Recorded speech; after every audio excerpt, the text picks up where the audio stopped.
American Fairy Tales, The Magic Bonbons, by L. Frank Baum. There lived in Boston a wise and ancient chemist by the name of Dr. Daws, who dabbled somewhat in magic. There also lived in Boston a young lady by the name of Claribel Sudds, who was possessed of much money, little wit, and an intense desire to go upon the stage.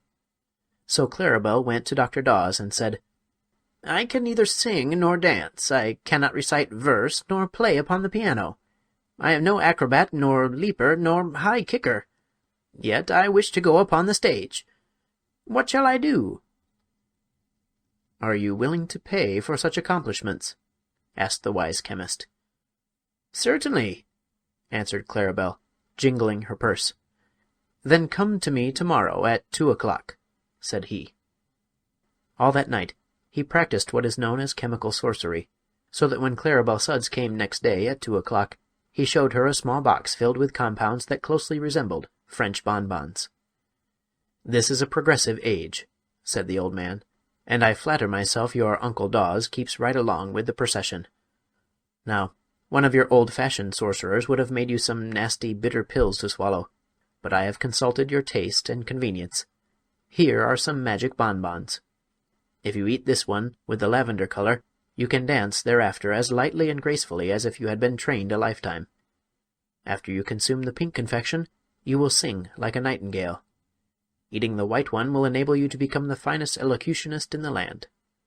The chocolate piece will charm you into playing the piano better than Rubinstein. While after eating the lemon-yellow bonbon, you can easily kick 6 feet above your head."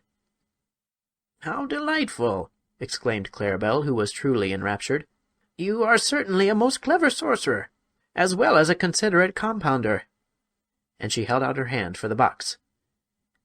"Ahem!" said the wise one. "A check, please." "Oh, yes, to be sure. How stupid of me to forget it," she returned. He considerately retained the box in his own hand while she signed a check for a large amount of money, after which he allowed her to hold the box herself. "Are you sure you have made them strong enough?" she inquired anxiously. "It usually takes a great deal to affect me." "My only fear," replied Dr. Daws, "is that I have made them too strong, for this is the first time I have ever been called upon to prepare these wonderful confections." "Don't worry," said Claribel. "The stronger they act, the better I shall act myself." She went away after saying this, but stopping in at a dry-goods store to shop, she forgot the precious box in her new interest, and left it lying on the ribbon counter. Then little Bessie Bostwick came to the counter to buy a hair ribbon, and laid her parcels beside the box. When she went away she gathered up the box with her other bundles and trotted off home with it. Bessie never knew until after she had hung her coat in the hall closet and counted up her parcels that she had one too many. Then she opened it and exclaimed, "Why, it's a box of candy! Someone must have mislaid it.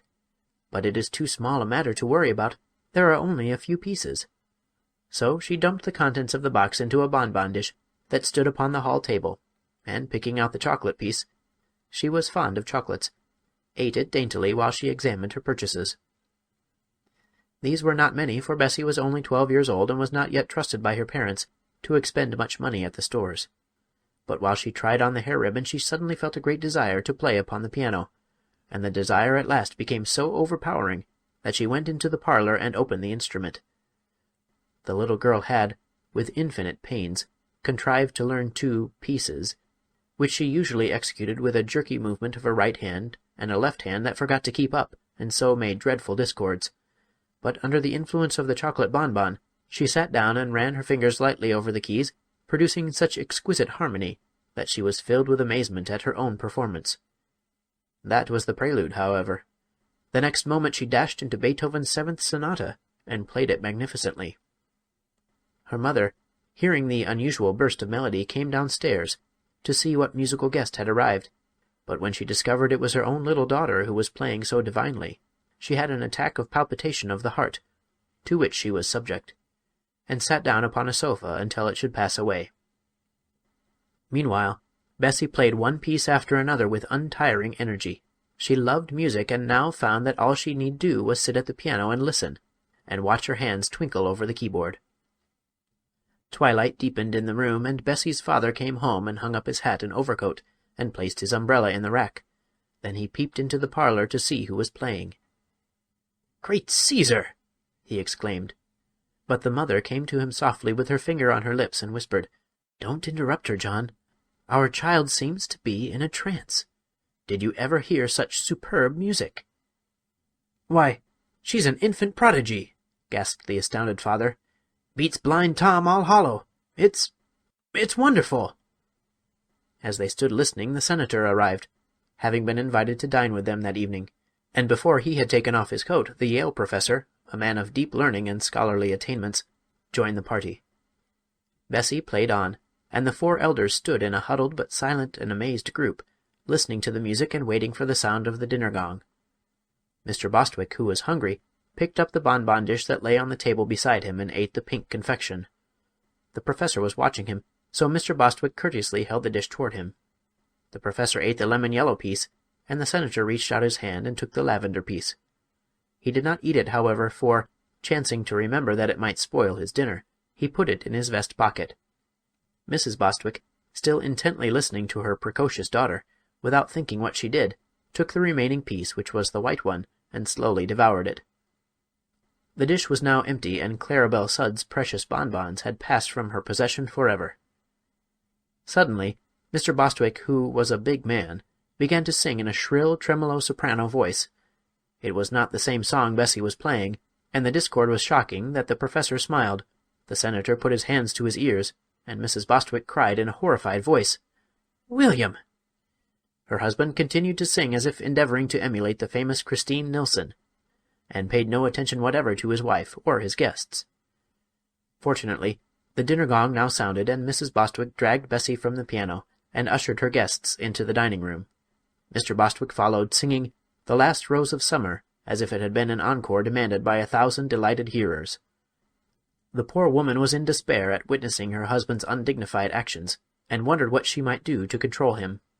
The professor seemed more grave than usual, the senator's face wore an offended expression, and Bessie kept moving her fingers as if she still wanted to play the piano. Mrs. Bostwick managed to get them all seated, although her husband had broken into another aria, and then the maid brought in the soup. When she carried a plate to the professor, he cried in an excited voice, "Hold it higher! Higher, I say!" And springing up, he gave it a sudden kick that sent it nearly to the ceiling, from whence the dish descended to scatter soup over Bessie and the maid, and to smash in pieces upon the crown of the professor's bald head. At this atrocious act, the senator rose from his seat with an exclamation of horror, and glanced at his hostess. For some time Mrs. Bostwick had been staring straight ahead, with a dazed expression, but now, catching the senator's eye, she bowed gracefully and began reciting "The Charge of the Light Brigade" in forceful tones. The senator shuddered. Such disgraceful rioting he had never seen nor heard before in a decent private family. He felt that his reputation was at stake, and, being the only sane person, apparently, in the room, there was no one to whom he might appeal. The maid had run away to cry hysterically in the kitchen. Mr. Bostwick was singing "Oh, Promise Me." The professor was trying to kick the globes off the chandelier. Mrs. Bostwick had switched her recitation to "The Boy Stood on the Burning Deck," and Bessie had stolen into the parlor and was pounding out the overture from the Flying Dutchman. The senator was not at all sure he would not go crazy himself presently, so he slipped away from the turmoil, and, catching up his hat and coat in the hall, hurried from the house. That night he sat up late, writing a political speech he was to deliver the next afternoon at Faneuil Hall. But his experiences at the Bostwicks had so unnerved him that he could scarcely collect his thoughts, and often he would pause and shake his head pityingly as he remembered the strange things he had seen in that usually respectable home. The next day he met Mr. Bostwick in the street, but passed him by with a stony glare of oblivion. He felt he really could not afford to know this gentleman in the future. Mr. Bostwick was naturally indignant at the direct snub, yet in his mind lingered a faint memory of some quite unusual occurrences at his dinner party the evening before, and he hardly knew whether he dared resent the senator's treatment or not. The political meeting was the feature of the day, for the senator's eloquence was well known in Boston.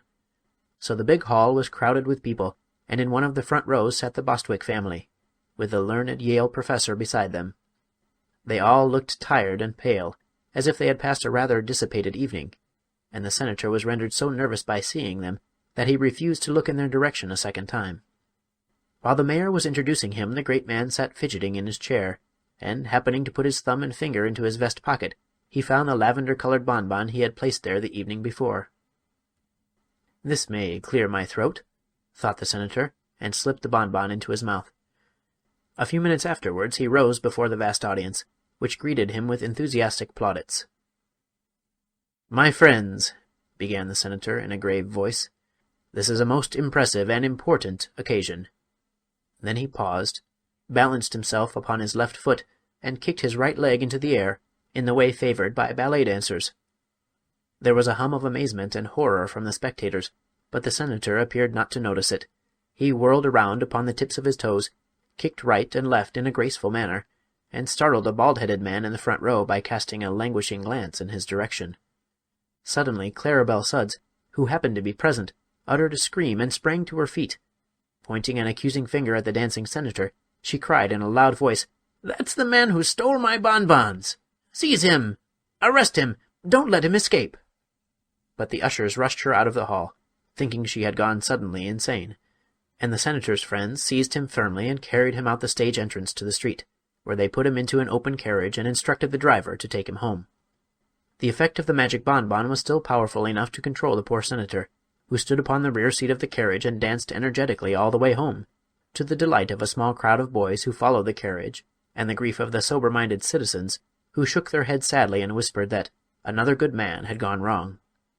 It took the senator several months to recover from the shame and humiliation of this escapade, and, curiously enough, he never had the slightest idea what had induced him to act in so extraordinary a manner. Perhaps it was fortunate the last bonbon had now been eaten, for they might easily have caused considerably more trouble than they did. Of course, Claribel went again to the wise chemist and signed a check for another box of magic bonbons, but she must have taken better care of these, for she is now a famous vaudeville actress. This story should teach us the folly of condemning others for actions that we do not understand, for we never know what may happen to ourselves.